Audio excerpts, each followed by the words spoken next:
Hello, I am doctor देश from height increase info. सो हमारे पास patient है हमारे साथ में who chose bilateral femur lengthening. It's almost complete and he lengthened 5.5 centimetre, almost 5.5 centimetre हो चुका है and it's been 2 month complete हो गए हैं। टारगेट 6 सेंटीमीटर ही है। तो इनिशियली इंटरव्यू जो हमने मिस कर दिया था, अभी हम उसको लेंथनिंग कंप्लीट के टाइम कर रहे हैं। तो इनकी जर्नी जानते हैं। फीमर फ्रेम के साथ 5.5 सेंटीमीटर की हाइट इंक्रीज इन्फो के साथ कैसी रही है, तो बात करेंगे इनिशियल हाइट से। इनिशियल हाइट क्या थी? 168। ओके, 174 अराउंड इतनी हो जाएगी। 174। कैसा एक्सपीरियंस रहा है? बाइलेटरल फीमर और फीमर क्यों चूज किया? कोई रीजन? पहला तो मेन रीजन फीमर चूज करने का ये था कि रिकवरी काफी फास्ट है। आपसे डिस्कस किया था, मेरा थोड़ा अर्जेंट था जाना, मेरे को यूरोप में रहता हूँ, सो वहाँ पर जाना थोड़ा अर्जेंट था। और टीबिया का प्रोसेस काफी सिंपल है, थोड़ा कम पेन है, सारी चीजें हैं, लेकिन रिकवरी उसमें थोड़ा टाइम लगता। और मेरा मेन था कि रिकवरी फास्ट हो जाए, लेंथनिंग हो जाए, उसके बाद मैं इजिली चला जाऊँ। बाकी एक्सपीरियंस अभी फीमर का पेनफुल तो है as compared to tibia, but variable है। जब हम पेन किलर खा लेते हैं, सारी चीजें होती है, उससे फिर ठीक हो जाता है। इनिशियली थोड़ा सा डर रहता है, खासकर सर्जरी के टाइम पे, क्या होगा क्या नहीं होगा, बट ठीक है। आफ्टर 1 वीक तो सारी चीजें काफी स्मूथ हो गई थी। इतना ज्यादा आइडियली मेरे को पेन हुआ भी नहीं जितना मैंने सोचा था कि बहुत ज्यादा होगा या ये होगा। जो मेन आई थिंक एक आधा लेफ्ट लेग में थोड़ा बहुत मेरे को पेन फील हुआ, वो मैं आपको बताता था कि लेफ्ट लेग के इस वाली पिन में ही पेन हो रहा है, और कुछ खास मेरे को ज्यादा कुछ हुआ नहीं है अभी तक। बाकी उसके अलावा थोड़ा स्लीपिंग शेड्यूल बिगड़ जाता है, वही सेट सोना पड़ता है एक ही पोजीशन में। अदर देन दैट तो काफी एक्सपीरियंस काफी स्मूथ ही रहा है मेरा अभी जब जितना हुआ है। ओके, अच्छा, कितने टाइम से हाइट का ये रिसर्च कर रहे थे? कब पता चला कि इस टाइप की कुछ सर्जरी भी होती है? मैंने सबसे स्टार्टिंग में देखा था 2 साल पहले, जब मैं पहली बार गया था यूरोप। क्या था, सारे लोग बहुत लंबे दिखते हैं। यूरोप में एवरेज हाइट ही 5'10" है। उनको देखा कि भाई ये तो बहुत लंबे हैं। सबको जिनको सबसे छोटा लगता था उसमें बड़ा अजीब सा फील होता था। ठीक है, बॉस हूँ, फिर भी लाइक लोग आगे सर बोल रहे हो, लेकिन उनको खुद को ऐसा देखना पड़ रहा था ऊपर में, तो बड़ा अजीब लगता था उस टाइम पर। तो मैंने थोड़ा रिसर्च किया कि कैसे हाइट और अगर इंक्रीज कर सकते, शू वगैरह देख रहा था एक्चुअली। मैं ये नहीं देख रहा था कि हाइट हो सकती है नहीं हो सकती। फिर वहां से थोड़ा रिसर्च किया तो पता चला कि सर्जरी भी होती है। तो मैं इनिशियली देखा कि कहाँ पे अच्छा, मैंने टर्की वगैरह का बहुत देखा। टर्की में हो रहा है ये है, बट बहुत एक्सपेंसिव था वो, $35,000 इतना अराउंड जा रहा था, और 3 महीने का बस, जो कि मेरे को वर्थ नहीं लग रहा था कि यार 3 महीने 35,000 और ठीक होगा नहीं होगा। फिर बाद में थोड़ा रिसर्च और किया, इंडिया में चेक किया, फिर आपने यूट्यूब वीडियोस देखी, सारी चीजें देखी, फिर एक बार कंसल्टेंट के लिए आया आपसे। मेरे को था कि 2 साल हो गए पूरा रिसर्च करने के बाद, फिर मैं जब अगली बार इंडिया आया, मैंने कहा ठीक है, अगली बार करानी है। और उससे पहले आया, आई थिंक मैं 21 को आया था, मेरा था ठीक है बस डन ही करना है, 29 को सर्जरी करा ली थी। डिसीजन लेने में कितना टाइम लग गया रिसर्च के बाद, मेंटली मतलब प्रिपेयर होने में? मेरे को this is not a small surgery, बड़ा डिसीजन है, पूरी जर्नी है कि लंबा टाइम लग रहा है। ऐसा नहीं होगा कि एक हफ्ते में सब सही हो जाएगा। वही है कि 3 महीने तो इसको लगे हैं अभी, 2 महीने लेंथिंग हो गई, अब 2 महीने मिनिमम रिकवरी के चल भी पाऊंगा ढंग से। तो मेन मेंटली मैं प्रिपेयर था कि 6 महीने के लिए, कि 6 महीने लगेंगे। तो मेरा था कि दिसंबर में कराता हूँ, पर दिसंबर में कहीं जाना पड़ गया, फिर था कि ठीक है जल्दी कराएंगे, 4 महीने तक का देख लेंगे।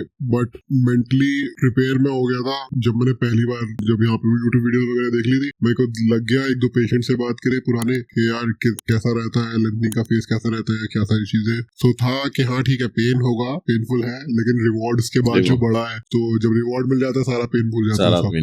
अभी जब फिर फिक्सेटर निकल जाएगा, देन जो पास्ट की जर्नी है वो सब कुछ याद नहीं होगा। सब बस वही है कि एक बार सबसे पहले ये सोचता हूँ फिक्सेटर निकलेगा, उल्टा सोना है, सोने की पोजीशन चेंज करनी है। ये तो है, 2-2.5 महीने एक पोजीशन में सोना, इट्स अ बिग टास्क।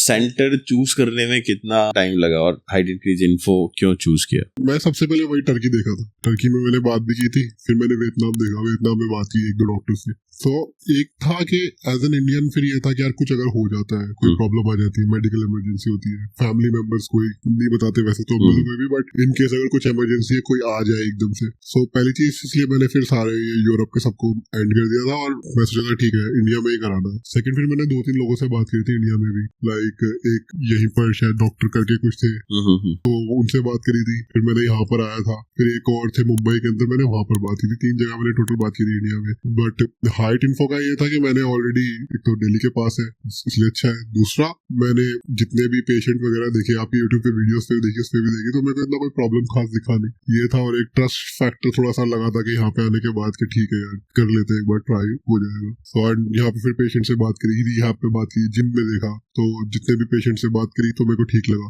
मैंने उधर जब लास्ट टाइम दूसरे डॉक्टर्स के पास गया तो उनसे पेशेंट्स वगैरह से बात की थी, सब कुछ था, बट वो ट्रस्ट फैक्टर सा नहीं आ रहा था मेरे पास, बिल्ड नहीं हो रहा था कि यार ठीक है करना चाहिए भी नहीं करना चाहिए, वही था। यहाँ पर आया थोड़ा बहुत ठीक लगा तो मैं चलो ठीक है, मैं जब एक हफ्ते के अंदर सर्जरी प्लान कर ली थी। अच्छा, जो सोचा था वैसा हुआ? हाँ, काफी हद तक मेरा प्लान तो था कि 8 से 9 करूंगा, बट लाइक वही थोड़ा जल्दी है, तो नेक्स्ट सेगमेंट जब हम टीबी वगैरह करेंगे उसमें वो कर लेंगे। मैंने सोच रहा था मैं 2 सेगमेंट करूंगा, बट यहाँ पे आने के बाद जब मेरा ये हो गया, मैं चलो ठीक है दूसरा भी सेगमेंट कर लेंगे। अभी ड्यू टू इमरजेंसी अभी इसको 6 पे स्टॉप करते हैं, इसलिए स्टॉप कर दिया जाने के लिए। बट ये है कि जब टीबी करेंगे उसमें भी 6 से 12 हो गए तो बेटर ही हो जाएगा। गुड इनफ, गुड नंबर है। और कुछ बोलना चाहोगे इस सर्जरी के बारे में? सर्जरी तो डेफिनेटली पेनफुल है, ऐसा नहीं है कि बहुत इजी सर्जरी है, लाइक और जर्नी ही है, ये नहीं है कि एक हफ्ते में सब कुछ सही हो जाएगा। ये इसको लगता है टाइम लगेगा अच्छे से। अगर कोई मेंटली प्रिपेयर है डेफिनेटली उसको रिवॉर्ड बहुत अच्छा मिलेगा, क्योंकि जो हाइट मिलेगी वो उसका कोई कंपैरिजन कोई है ही नहीं, कोई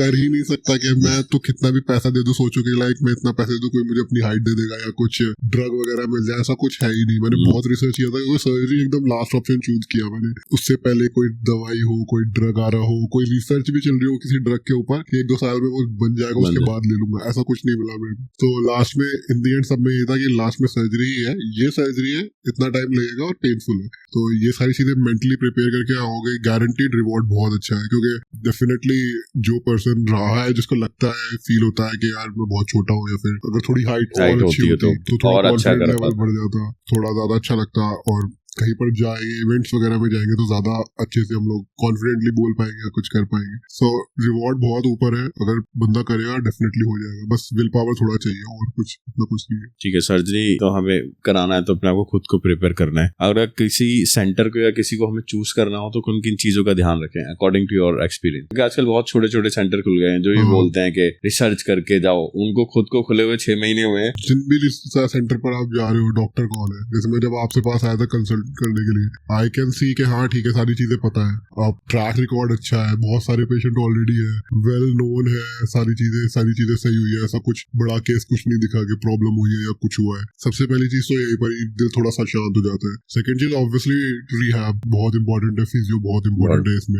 अगर फिजियो नहीं होगा तो टांग ऐसी की ऐसी रह जाती है। फिजियो बहुत इंपॉर्टेंट है, रिहैब बहुत इंपॉर्टेंट है। यहाँ पे सारी कभी लोग फर्स्ट इंप्रेशन के साथ ही चले जाते हैं कि उन्होंने कुछ अच्छा दिखा दिया, या फिर आजकल लोग प्राइस पे बहुत कर रहे हैं, सस्ते प्राइस में कर रहे हैं, उनको पता ही नहीं अंदर हार्डवेयर क्या लगा रहे हैं, कुछ खराब हो गया तो डबल ट्रिपल प्राइस लगता रहेगा। सीरियसली 1-2 लाख के चक्कर में ना प्राइस देखो तो ही बेटर है, क्योंकि ये बहुत बड़ी सर्जरी है।